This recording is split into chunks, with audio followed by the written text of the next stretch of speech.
درانی صاحب، یہ جو وزیر دفاع خواجہ آصف صاحب کہہ رہے ہیں کہ یہ اصل میں نشانہ پاکستان ہے، یہ ایران اور دوسری کنٹریز جو ہیں یہ تو بہانہ ہے، صہیونی لابی کا پلان یہی ہے۔ آپ کیا سمجھتے ہیں کہ درست نشاندہی کر رہے ہیں خواجہ آصف صاحب اس معاملے کی؟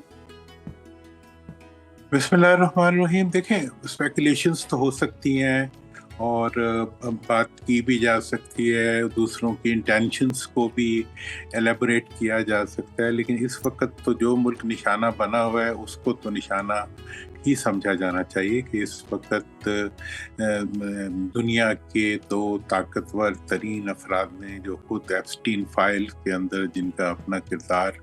ایکسپوز ہو چکا ہوا ہے، انہوں نے پوری دنیا کے امن کو جو ہے وہ تہوتیق کرنے کے لیے ایک ایسا اقدام اٹھایا ہے جو کہ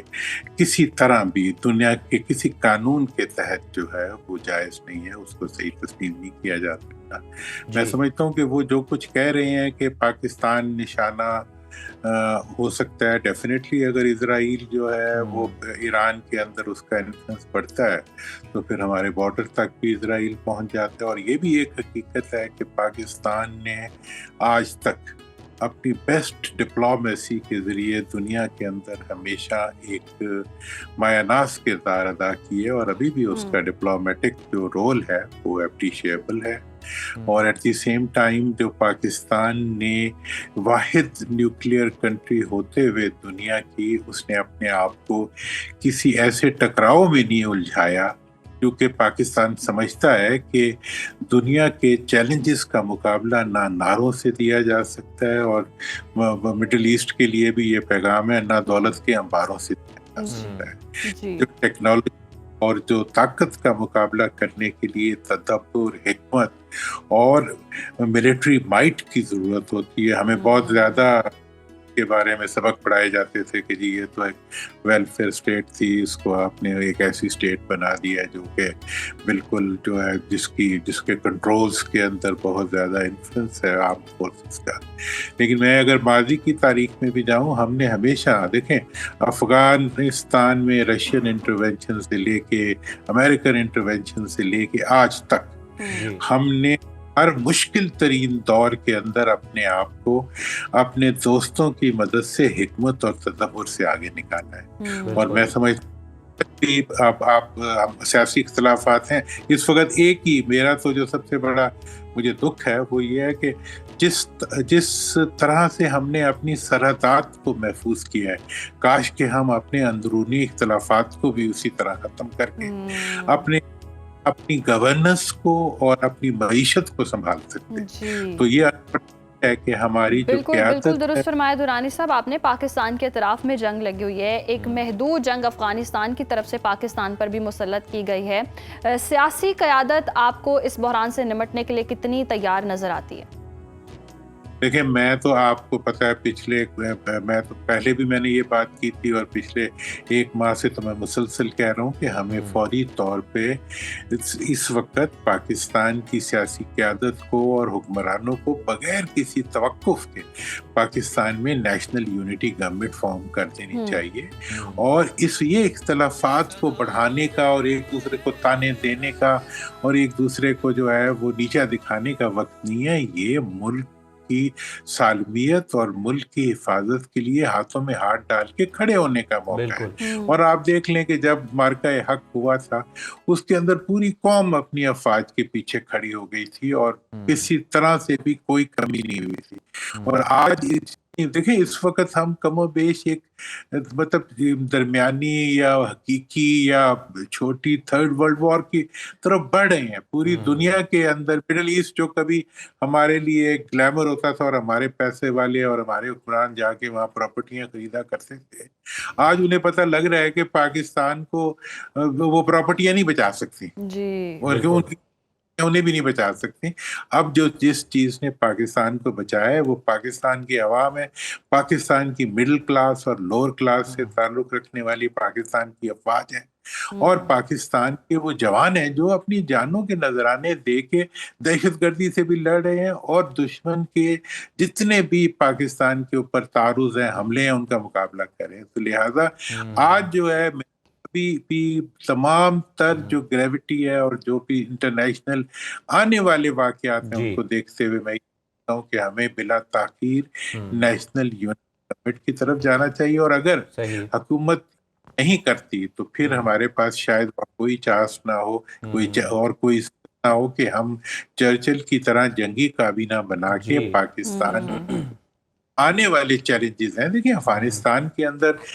ٹرائیکا بیٹھا ہوا ہے، انڈیا، اسرائیل اور افغان خود جو ہے وہ پاکستان پر وہ چیلنجز دے رہے درانی ہیں. صاحب ادھر سے بالکل یہ ایران چیلنجز موجود ہے، اور آپ نے بتایا کہ سب سے پہلا کام تو ہمیں یہ کرنا چاہیے کہ ہمیں آپس میں متحد ہو جانا چاہیے، جو کہ بڑی صائب تجویز ہے موجودہ صورتحال کے تناظر میں. دوسری طرف سے اگر ہم دیکھیں انٹرنیشنلی تو پاکستان کو ایموشنل کی بجائے کیا لاجیکل اپروچ جو ہے، ریشنل اپروچ جو ہے وہ اپنانے کی ضرورت ہے ان تمام تر معاملات کے اندر، اور پاکستان کو اپنا کردار کیا رکھنا چاہیے؟ آپ کیا سجیسٹ کرتے ہیں؟ دیکھیں پاکستان کا اگر میں بغیر دیکھیں میں تنقید برائے تنقید پہ یقین نہیں رکھتا. میں سمجھتا ہوں کہ ان میں پاکستان نے ڈپلومیسی کے اندر بہت حکمت اور تدبر کا مظاہرہ کیا، بالکل. اور اس وقت کے تمام جو حالات ہیں ان کی پشت پہ چھپے ہوئے خطرات کو محسوس کرتے ہوئے پاکستان جو ہے وہ ایک ایسی حکمت عملی کے ساتھ چل رہا ہے کہ وہ ایک طرف تو اپنے اصولی موقف پہ قائم ہے اور دوسری طرف وہ کسی غیر ضروری ٹکراؤ کے اندر اور کسی غیر ضروری الجھاؤ کے اندر اپنے آپ کو نہیں الجھا رہا. اس وقت پاکستان کو ایران کے اندر، جبکہ وہ ایک اتنے بڑے سانحہ سے گزرے ہیں اور اس کے باوجود وہ ایک مضبوط بنیاد پہ کھڑے ہو کے بات کریں، ہمیں ایران کے عوام کو مکمل تائید کا،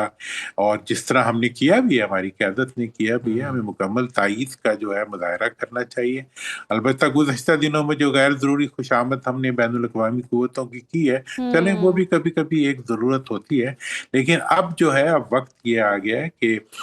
غازہ کے ریفرنس سے بھی اور دوسرے ریفرنس سے بھی ہم اپنے آپ کو کسی ایسی کنٹروورسی میں نہ الجھائیں جس کے نتیجے میں پاکستان کے اندر کوئی تقسیم یا کوئی ٹکراؤ کی کیفیت بن سکے. تیسرا اس وقت یہ بڑا ضروری، خواجہ آصف کا کہنا ہے کہ اسرائیل کا اثر و رسوخ پاکستان کی سرحد تک لانے کا پلان ہے. یہ اسرائیلی پراکسی پاکستان کے لیے کتنا بڑا سیکیورٹی رسک ہے؟ دیکھیں پاکستان کی وقت یہ ایک ضرورت ہے کہ پاکستان، ترکی اور انڈونیشیا اور ملائیشیا یہ لوگ مل کے جو ہے ایک مشترکہ حکمت عملی بنائیں جس کے اندر کہ یہ ان چیلنجز کا مقابلہ کر سکیں. یہ اب یہ مطلب وزیر دفاع کا کام ڈرانا نہیں ہوتا اور خطرہ دکھانا نہیں ہوتا، مقابلہ کے لیے قوم کو تیار کرنا ہوتا ہے. ٹھیک ہے، اسرائیل نے تو ہمیں یہ بھی کوشش کی تھی کہ انڈیا کے ساتھ مل کے جو ہے وہ ہمارے اٹامک جو ری ایکٹرز تھے ان کو تباہ کر دے. اسرائیل نے تو یہ بھی کوشش کی تھی کہ مارکا یا اپنے ڈرونز بھیج کے وہ پاکستان کو نیچا دکھا دے. اسرائیل تو آج بھی کوشش کر رہا ہے کہ وہ افغانستان کے ذریعے جو ہے پاکستان کو جو ہے وہ ٹف ٹائم دے. تو پاکستان ٹھیک ہے، وہ ایک چیلنج ہے اسرائیل، اور اسرائیل کو اگر، اور یہ حقیقت ہے کہ اسرائیل کو سب سے بڑا چیلنج جو ہے وہ پاکستان ہی لگتا ہے، لیکن اسرائیل کو پاکستان کے سامنے کوئی وزیر دفاع بھوت بنا کے پیش کرنے کی کوشش کریں. ہم اپنے اتحاد کے ذریعے، اپنی یکجہتی کے ذریعے، اپنی ٹیکنالوجی کے ذریعے، اپنی حکمت کے، دیکھیں حکمت اور تدبر جو ہے وہ مومن کا ہتھیار ہوتا ہے. ہم کوئی جذباتی والے ہیں نہ جذباتی طور پہ والے ہیں، نہ جذباتی طور پہ ڈرانے والے ہیں، کیونکہ نعروں سے تو حال نہیں ہوتا. بڑی بڑی عمارتیں بنا کے بھی مڈل ایسٹ میں دیکھ، وہاں سے بھاگنے کی جگہ نہیں مل رہی ان کو. ٹھیک ہے، ہم اپنے محدود وقت کے ساتھ چلتے ہیں، لیکن ہم نے اپنی ٹیکنالوجی کو اور اپنی جو ٹیکنالوجیکل مائٹس ہیں ان کو ہم نے اس طریقے سے ارینج کیا ہے، اور ہم نے ریجنل پالیٹکنگ بھی کی ہے. دیکھیں آج ریجن کے اندر اگر انڈیا ہمارے لیے چیلنج ہے تو ہمیں ریجن کے دوسرے ممالک، China who, central Asian countries who, میں نے تو اس دن کی یہ بات کہی ہے اور میں اس کو بڑی حکمت کے تحت کہا کہ اس وقت جو ہماری افغانستان کی طرف سے وہ کہتے ہیں ہم ڈیورنٹ لائن کو نہیں مانتے. ٹھیک ہے نا جی، تو اس وقت اگر وہ ڈیورنٹ لائن کو نہیں مانتے تو ہمیں بھی ان آپشنز کو دیکھنا چاہیے کہ ہم جو ہے واخان کے ذریعے کس طرح سینٹرل ایشین کو جو ہے سینٹرل ایشین ایک پیسج آفر کریں.